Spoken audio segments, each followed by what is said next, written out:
Voltamos nosso estudo aqui do custeio da Seguridade Social. Nós finalizamos agora a primeira parte dessa nossa aula a respeito da contextualização desse custeio da Seguridade Social dentro do direito tributário. Falamos especificamente dos princípios da ordem tributária e buscamos explicitá-los aqui no nosso estudo do custeio da Seguridade Social. Terminamos com essa parte de princípios, pelo último momento com a vedação ao confisco, e vamos ver mais alguns conceitos básicos para depois a gente avançar na estruturação do financiamento da Seguridade Social na Constituição de 88. Toda e qualquer discussão em matéria de custeio da Seguridade Social envolve algum aspecto de controle de constitucionalidade. O direito tributário ele é interdisciplinar e a parte do direito constitucional e especificamente o controle de constitucionalidade é fundamental para boa compreensão em torno das discussões tributárias que a gente vê aí nos tribunais superiores. Os casos de grande repercussão envolvem controle de constitucionalidade de leis tributárias, porque a gente viu há pouco que essas garantias dos cidadãos são amplas. A gente falou em legalidade, aí depois em legalidade estrita. A gente falou em irretroatividade, a gente falou em anterioridade de exercício, anterioridade nonagesimal, a gente falou em isonomia, a gente falou em vedação ao confisco. O contribuinte, quando surge uma nova carga tributária, ele tem um arsenal de garantias aí para lhe proteger. Então ele pode invocar uma série de garantias para levantar discussões em torno da constitucionalidade de uma determinada contribuição para o financiamento da Seguridade Social.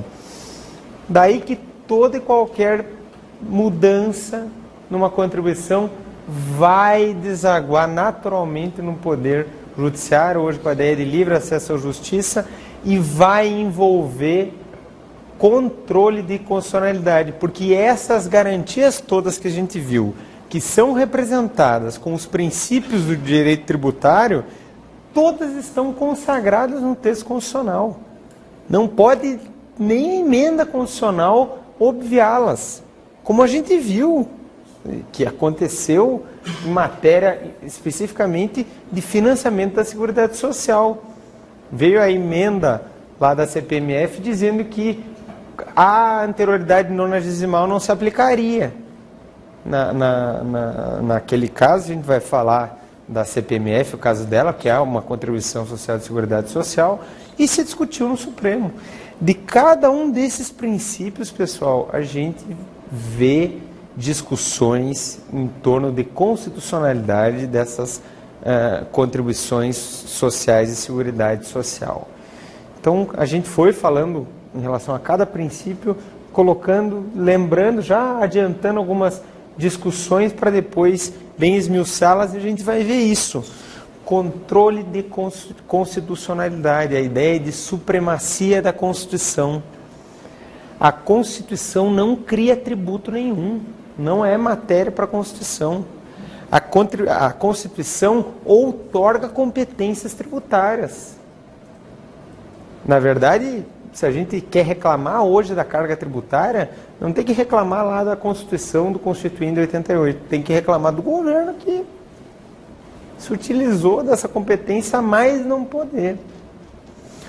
Porém, a Constituição não é ela que cria os tributos.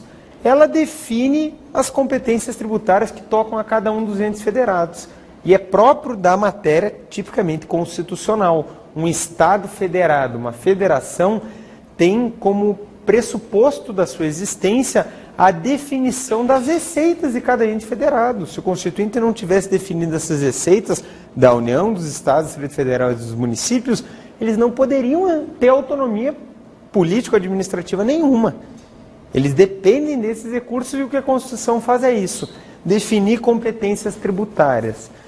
O legislador, no entanto, tantas vezes vem trazendo um tributo, aqui na nossa matéria, instituindo uma nova contribuição para o financiamento da Seguridade Social, aumentando essa carga tributária e arranhando algum desses princípios constitucionais.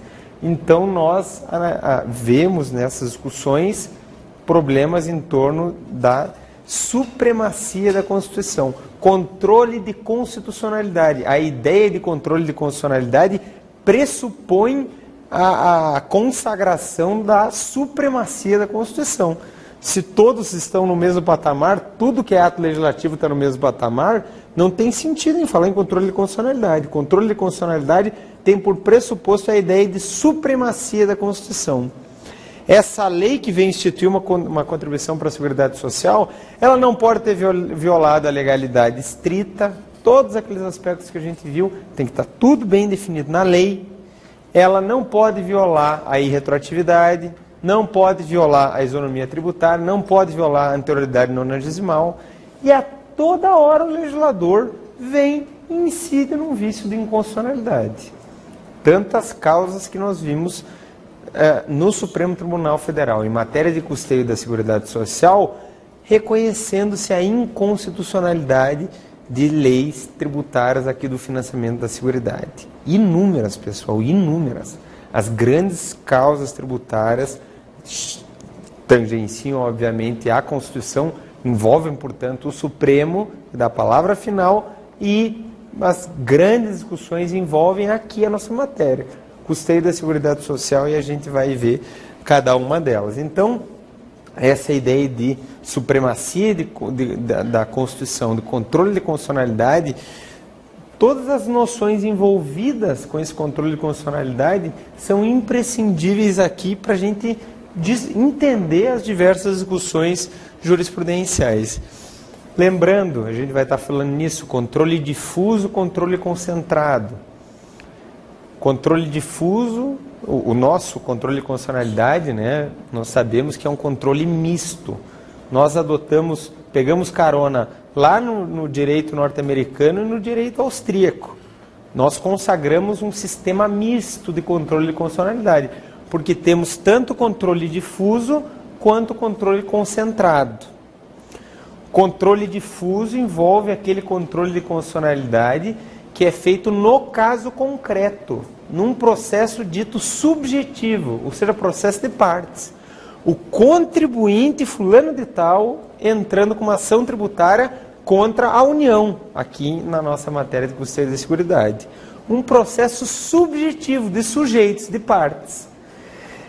Esse controle é dito difuso por quê? Porque ele se difunde por todo o Poder Judiciário.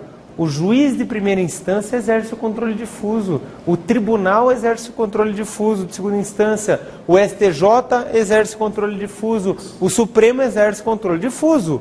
Todo órgão do Poder Judiciário pode declarar a inconstitucionalidade de uma lei. Por isso o controle difuso, difuso por todo o Poder Judiciário. Essa decisão, juridicamente, ela só vai ter eficácia entre quem? Entre as partes. Efeito interpartes, efeito só naquele processo. Tecnicamente é isso que ocorre quando o Supremo declara inconstitucionalidade em recurso extraordinário, como a gente viu em tantas vezes em matéria de seguridade. A gente viu o Supremo em recurso extraordinário declarando inconstitucionalidade do alargamento da base de cálculo do PIS/COFINS, declarando inconstitucionalidade da linha H do inciso 1º do artigo 12 da Lei de Custeio, que introduziu a contribuição dos agentes políticos, a inconstitucionalidade do artigo 3º lá da Lei de 7787 de 89, que estabeleceu a contribuição lá dos avulsos, dos autônomos e dos administradores. A gente vai ver por quê, que hoje pode e antes não podia por lei ordinária. Tudo em recurso extraordinário. Efeitos interpartes. Ou seja, se um juiz quiser entender diferente, ele entende. Ele não está vinculado àquela decisão.